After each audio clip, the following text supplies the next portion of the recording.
Assalamualaikum warahmatullahi wabarakatuh. Alhamdulillahilladzi arsala rasulahu bil huda wa dinil haq liyudhhira 'alad dini kullihi walau karihal kafirun walau karihal musyrikun. Allahumma shalli ala sayyidina Muhammad wa ala alihi wa sahbihi ajma'in, amma ba'du. Alhamdulillah, kali ini kita masih terus bangun komunikasi, hubungan, saling tawasau bil haq, tawasau bis sabr, saling mendorong, saling memotivasi, sehingga pandemi tidak menghalang-halangi kesemangatan kita. Ruh kita tetap menyatu, tetap semangat. Para ustadz dan ustadzah yang dirahmati Allah Subhanahu wa ta'ala, Selasa pagi yang sebagaimana kita laksanakan taujih, pada kali ini saya ingin mengingatkan diri saya dan kepada para ustadz ustadzah semuanya untuk memperbarui niat lagi berkaitan dengan tahun baru Hijriyah yang insya Allah besok hari Kamis kita sudah pindah tahun. Kalau kita bicara tahun Hijriyah, sudah barang tentu kita flashback kembali melihat peristiwa hijrah Rasulullah Shallallahu Alaihi Wasallam. Hijrah inilah memindahkan umat ini dari kehimpitan, tekanan, ya, menjadi satu perkembangan, ya, yang luar biasa. Jadi tekanan, intimidasi yang ada di Makkah itu menjadi longgar karena pindah ke Madinah, punya keleluasaan yang luar biasa. Kalau kita tahu bahwa Madinah itu bukan nama asli daerah itu. Kenapa dinamakan Madinah? Ya, karena dimasukin Islam dan di situ ada perubahan yang luar biasa dari nama yang sebelumnya nama Yasrib. Jadi kota itu namanya Yasrib. Nah, ketika terus ada perubahan islamisasi, maka berubahlah menjadi nama itu Madinah. Sampai sekarang istilah itu masih dipakai, ya, masyarakat social society, ya, atau yang disebut dengan madani, masyarakat madani. Nah, inilah para ustadz dan ustadzah yang dirahmati Allah Subhanahu wa ta'ala.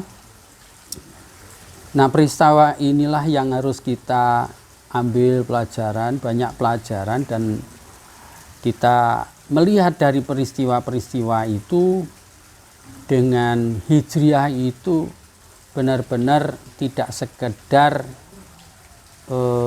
pindah tempat, ya, akan tetapi di situ hijrah makaniyah, ada hijrah maknawiyah. Nah, maka saya ingin mengingatkan kepada diri saya dan kepada para ustadz ustadzah semuanya, ada satu peristiwa yang tentang niat itu. Suatu ketika saya kira para ustadz dan ustadzah sudah hafal hadis nomor 1 di Arba'un Nawawi. Asbabul wurud dari hadis ini, sebab turun terjadinya hadis ini kan peristiwa hijrahnya Ummu Qais. Jadi Ummu Qais itu ketika mau hijrah itu ada seorang laki-laki Quraisy yang ingin meminang dia, ingin menikahi dia. Nah, orang pemuda Quraisy ini jatuh cinta lah katakan. Dia ingin menikahinya. Sedangkan Ummu Qais itu sudah siap-siap mau hijrah ke Madinah. Para sahabat kan sudah berhijrah bertahap terus. Yang terakhir Rasulullah bersama Abu Bakar. Nah, ketika Ummu Qais mau hijrah itu ada yang melamar, gitu ya. Ada yang melamar.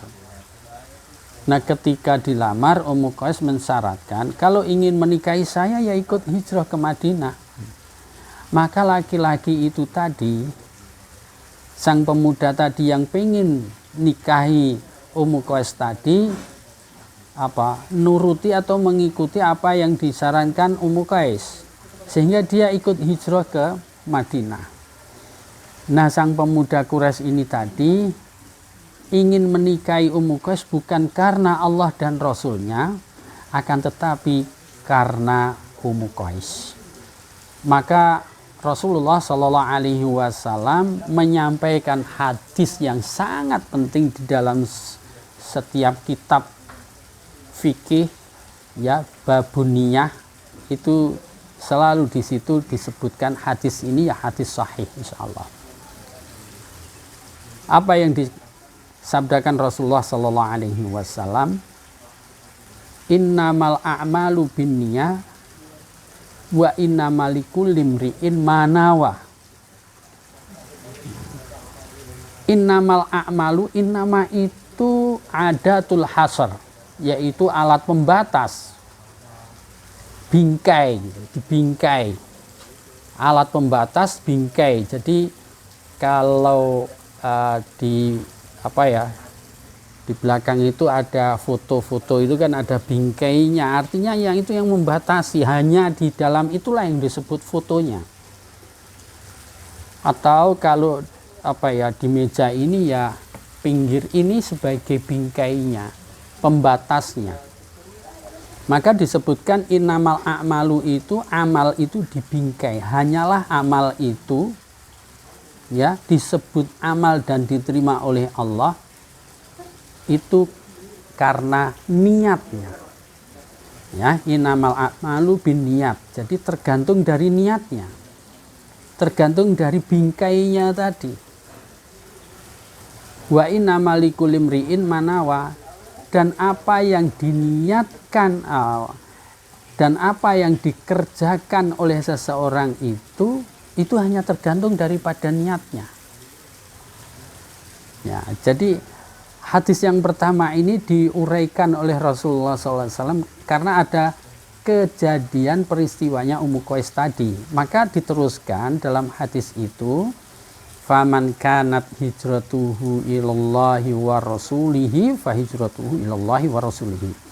Barang siapa yang pindahnya hijrah ke Madinahnya itu karena Allah dan Rasulnya, maka nilai kualitasnya itu ya karena Allah dan Rasulnya. Allah akan memberi pahala, gitu. Karena taat kepada Allah, taat kepada Rasulnya. Diteruskan, wa man kanat hijratuhu lidunya yusibuha aw imra'atin yankihuha fa hijratuhu ila ma hajara ilaihi. Nah, kalau tadi disebutkan hijrah karena Allah dan Rasulnya, nilai kualitasnya adalah dibingkai itu oleh Allah dan Rasulnya. Tapi sebaliknya, kalau hijrahnya itu karena dunia, ya,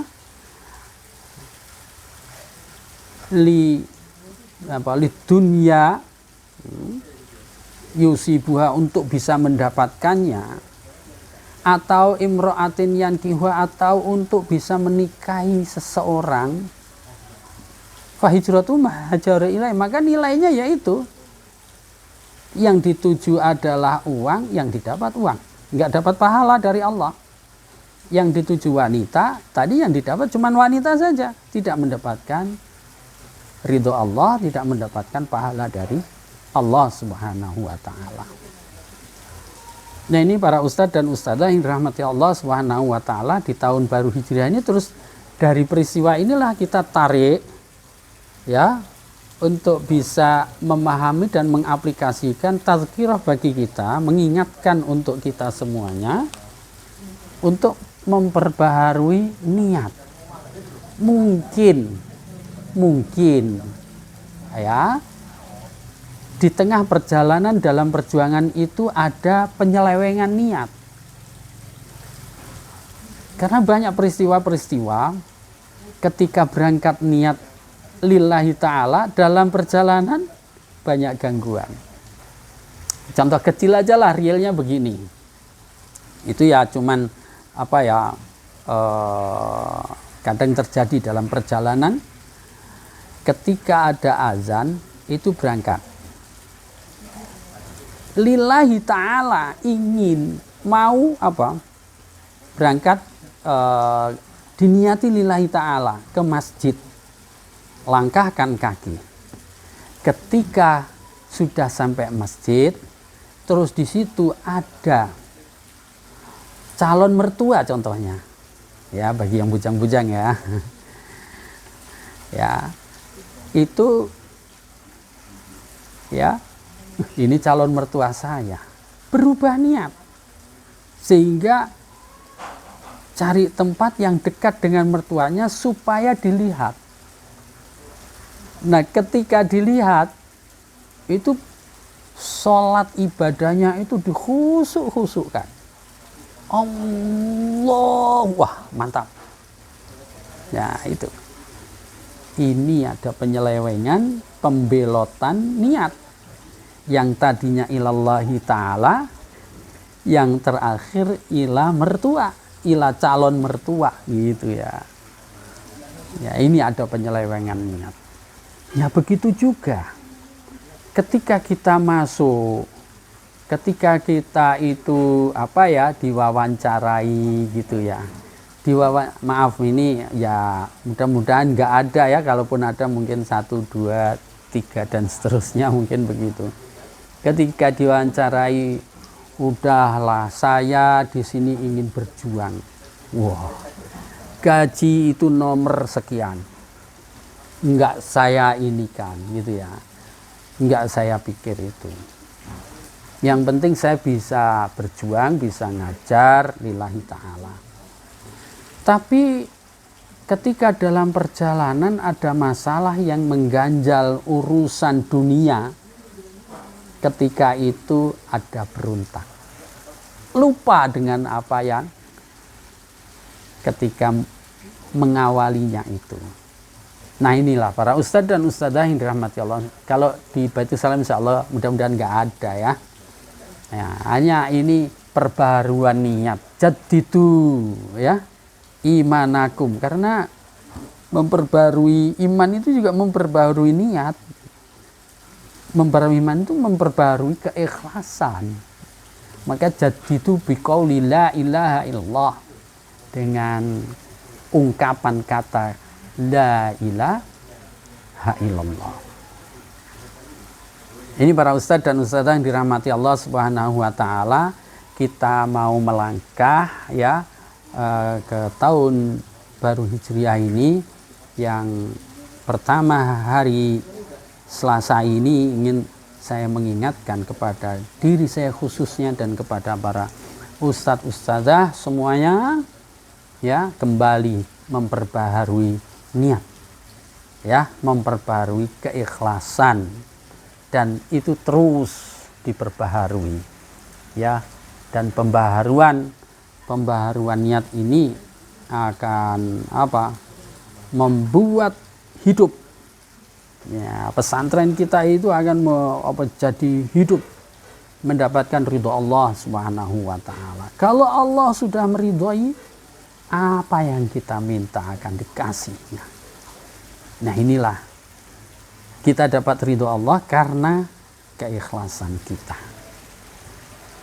Nah ini para ustadz dan ustadzah yang dirahmati Allah Subhanahu wa taala, pertemuan untuk kali ini ya, mudah-mudahan kita semua di tahun baru nantinya kita sudah melangkah dengan pembaruan keikhlasan, pembaruan niat kita ya, insya Allah barokah untuk kita semua.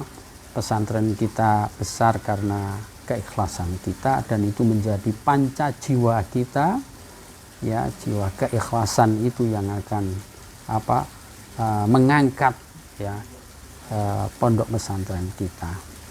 Saya kira itu yang bisa saya sampaikan pada pagi hari ini. Aku qouli hadza wastaghfirullah li wa lakum wa lisairil muslimin wallahul muwaffiq ila aqwamit thoriq. Wassalamualaikum warahmatullahi wabarakatuh.